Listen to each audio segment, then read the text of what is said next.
evening po. Good evening din po sa kasama po natin online. Tonight po is our special praise and prayer meeting. And our text is found in Acts 9 verses 20 to 22. Saul spent several days with the disciples in Damascus. At once he began to preach in the synagogues that Jesus is the Son of God. All those who heard him were astonished and asked, "Isn't he the man who raised havoc in Jerusalem among those who call on this name? And hasn't he come here to take them as prisoners to the chief priests?" Yet Saul grew more and more powerful and baffled the Jews living in Damascus by proving that Jesus is the Christ. Purihin po ang pagkabasa po ng salita ng Diyos. Alam ko po na lahat po tayo ay pamilyar na po sa istorya po ni Saul. O mas kilala po natin bilang Apostol Paul. Kilala siya bilang Saul dahil pinapersecute niya po ang churches during his time. Siya po ay blinded ng pagiging ignorance about God. And Jesus Christ opened his eyes through a vision. Puntahan po natin in Acts 9 verse 12. In a vision, he has seen a man named Ananias come and place his hands on him to restore his sight. Kumilos po ang Panginoong Jesus sa buhay po ni Saul, and he became an instrument in many churches. Makikita po natin dito that the Word of God is living and spreading deep down and far out, even to the most sinful man we ever know. Hindi po pinili si Saul dahil po sa tingkad, sa lalim ng kasalanan niya sa Panginoon, but because of the work of Jesus Christ sa kanyang buhay. Saul, now Paul, has his clear purpose in the ministry of God. Siya po ay naging influential figure in spreading the gospel. Hindi rin po naging madali ang buhay po ni Saul after that, when he started to preach that Jesus is the Son of God. Kaya nga po, sa binasa po nating verses kanina in 21 to 22, kinwestiyon po siya kung bakit siya nangangaral. Kinwestiyon po siya bakit siya nagpipreach ng salita ng Panginoong Diyos. Even po ang mga disciples, natakot po. At hindi po naniwala na nagkaroon po ng tunay na pagkatagpo si Saul sa ating Panginoong Diyos. Saul's journey was not that easy. Hindi po naging madali. But he completely relied his trust to the one who saved him, and that is Jesus Christ. Tulad po ni Paul, tulad po ni Saul, tayo din po ay tinawag ng ating Panginoong Diyos for a purpose. Tayo po ay tinawag for God's purpose. And Jesus is at work sa ating pong mga buhay. Ito pong libro ng Acts ay applicable po, o hindi lamang po applicable during his time, but it is also applicable in our time. Sa panahon po natin ngayon. And so with the people that needs to be reached or who needs to be reached by the Word of God. Ang ibig sabihin lamang po nito na si Jesus Christ still saving people and relocating them into the church. At ito po ang gusto pong iparating sa atin ng ating Panginoong Diyos, that the book of Acts pertains or tells us the form and growth of the church.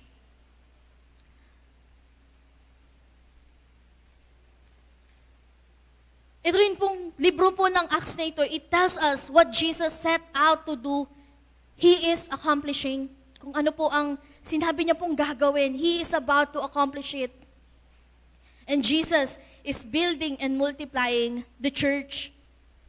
Si Jesucristo po ay nagbibuild ng church by raising pastors, by raising leaders like Peter, like John, katulad din po ni Paul. And this is the Word of God increases. Dito po nag-i-increase ang salita po ng ating Panginoong Diyos. Si Jesucristo po ay nagbibuild ng church by saving sinners para po mag-serve sa kanyang ministry, to serve Jesus Christ faithfully sa kanyang ministry. katulad po ni Barnabas. And this is how the churches are strengthened in faith. Si Jesus Christ po ay nagbibuild ng church by giving wisdom para mag-organize, para mag-build ng mga churches, para mag-build ng mga seminaries, and so forth. Marami pa pong iba. At wala pong ending ang pagbibuild po ng church para sa Panginoon, which means we have a place, we have a purpose. And tayo po ang example nito. We are starting a new church po because we are looking doon sa Great Commission po ng ating Panginoong Hesukristo para sa atin to make disciples of all nations. Ginagamit po tayo katulad po ni Paul to bring the good news, and that is through the churches. Inilagay po tayo or nilagay po sa puso natin, nilagay po ito inilagay po ng Panginoong Diyos sa puso natin ang desire to see the growth in many churches. And God put in the hearts of BCC members the growth of our church. A year ago po, we saw a vision about beautifying Bukal Christian Church. And we believe that this is from God. Di po ba? This is our desire because it is His desire. And He is accomplishing the work. Ngayon po, hindi man po lingid sa kaalaman po ng iba, we are experiencing a battle along po doon sa pangako na yun, along po doon sa vision na yun, patungo po doon sa vision na yun. We are experiencing battle along the way. But this is also the time to remember that God is faithful. Kung paano po naging mabuti ang Diyos sa BCC for the past years, ganun din po kabuti ang ating Panginoong Diyos this year para sa ating church. Amen po ba? And He will still do greater things po para sa ating church, para sa Bukal Christian Church. In fact, hindi nga po tayo ang mismong gumagawa. Hindi po tayo ang mismong nagbibuild nito. Hindi po tayo mismo ang nagko-construct ng lugar na ito. Yes po, literally, ang mga contractors po natin. But we should acknowledge that Jesus is building everything. We need to trust Him in everything. We need to cast our worries to Him. Kailangan pong mailagay po sa isip natin, sa ating puso, na ang battle na ito ay sa Panginoon at hindi po sa atin. Ang storya po ni Jehoshaphat in 2 Chronicles 20, ang pagsik, ang pagtitiwala ni Jehoshaphat sa ating Panginoong Diyos ay ang naging weapon niya in winning the battle. Si Jehoshaphat po ay puno po ng pag-aalala. Marahil puno po siya ng takot noong mga oras na yun. Siyempre, sino po bang hindi matatakot kapag mayroong 3 batalyon ang lumusob po sa inyong lugar? But in Chronicles 20 verse 3, Jehoshaphat set his face to seek the Lord and proclaim as throughout all Judah. He set out his face to seek the Lord. Yun po ang ginawa ni Jehoshaphat. Nagpuri po sila sa Panginoon kahit na hindi pa po nila natatanggap ang pangako. Nagpuri po sila sa Panginoon kahit hindi pa po nila nakamtam ang victory sa battle na iyon. Nagpuri po sila sa Panginoon kahit hindi pa po nila naranasan ang katagumpayan over their enemies. Because they believe in the promise of the Lord. Because they knew who God is in their lives. Tayo po, we worship the Lord because of who He is. Yun po ang ating nag-uudyok sa atin po para magpuri sa Panginoon. We praise Him because of what He has done for our lives. And tonight, we are called to worship and sing praises po para sa ating Panginoong Diyos and to pray for Bukal Christian Church. Ate Pat, paano ako magpupuri kung ngayong nalaman ko merong battle, Paano ko magpupuri kung ngayong nalaman ko maraming circumstances? Brothers and sisters, we need to acknowledge kung sino po ang tunay na builder ng ating church. Jesus is accomplishing the work and He is simply asking us to move along with Him. Katulad po ni Paul, katulad po ni Jehoshaphat, marahil tayo rin po ay nagkakaroon ng pag-aalala, marahil tayo man po ay nagkakaroon ng takot, ng pagod. We do our work, and that is to worship the Lord.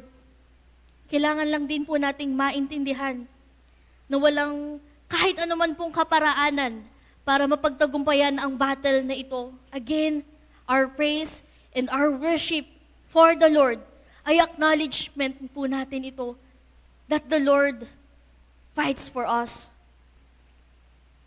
It is His battle, not ours. And surprisingly, hindi lamang po ito ipinangako ng Panginoon ang katagumpayan sa pagsubok.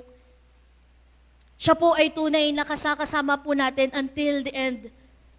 Buksan po natin sa libro po ng 2 Chronicles 20 verse 30, doon pa rin po sa ating binabasa. And the kingdom of Jehoshaphat was at peace, for his God had given him rest on every side. And in Acts 9 verse 31 po, sa istorya po ni Saul, then the church throughout Judea, Galilee, and Samaria enjoyed a time of peace. It was strengthened. God does not promise only accomplishing of winning the battle. He's also promising us the peace na kasama po natin ang Panginoong Diyos even after this church ay matapos na. Yan po ang faithfulness ng ating Panginoong Diyos sa BCC, sa Bukal Christian Church. Our church, ito po ay bahay ng ating Panginoong Diyos. It is the house of the Lord. Kaya importante pong ito po ay napapanalangin natin. Ito po ay importanteng naisasama po natin sa ating prayer life. Especially this season of battle. We need to be faithful in prayer. Yes, na-acknowledge po natin that our Lord can accomplish works without us. Wala pong duda yan. Pero pinili po tayo ng Panginoon to use us. Pinili po tayo ng Panginoon to use us in His ministry, to pray for it, to worship Him, to praise Him. And this is our calling po, to worship the Lord. And continue to pray faithfully para sa ating church building. So brothers and sisters, let's stand up po and let us come to the throne of God and surrender our purpose in our church. Let us surrender every plan that must be completed for the building of our church. Oh Father, you are good, you are great, you deserve to be praised. Napakabuti mo, O Diyos. Kayo po ay tapat sa aming mga buhay. You have given us your house, the Bukal Christian Church, so we can experience you. So we continue to encounter you, Lord. Continue to reveal to us tonight ang inyong mayamang biyaya para sa Bukal Christian Church. Let our worship ay maging mabangong samyo sa inyong kaharian. Receive our praises to you, O Lord. You deserve it. Wala pong makakahigit sa kabutihan na ibinaranas niyo po sa aming mga buhay. And we continue to exalt you, Lord. We continue to honor you. Hallelujah, hallelujah. We praise you. We worship you. Hallelujah. Yes, oh God. Oh, we lift up your name, oh God. Oh, we praise you, Jesus. Thank you, Father. Thank you, Lord. We continue to worship you, to lift up your holy name, Jesus, to give you praise.